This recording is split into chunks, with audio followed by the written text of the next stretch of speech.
Welcome to Pindar Poetry. We hope you learned something new. You start by opening the Excel workbook that will host the link and confirm the target document exists.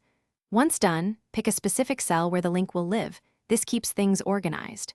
Make sure both files are saved to stable locations, local drive or cloud, so Excel can resolve paths.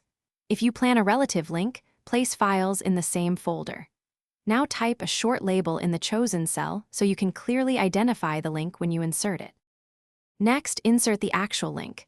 You can use Insert Link or press Ctrl+K and paste the file path or create a formula with hyperlink, full path, label to build a dynamic link.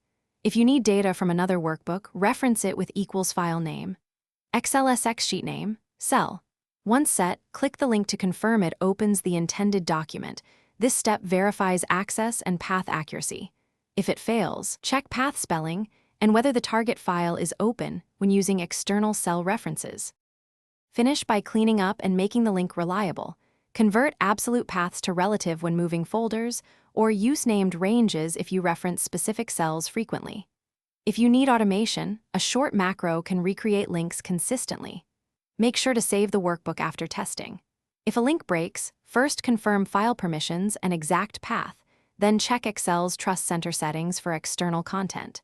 If problems persist, reopen both files in the same session and re-establish the link to refresh references. Thanks for watching. Consider subscribing if we helped you.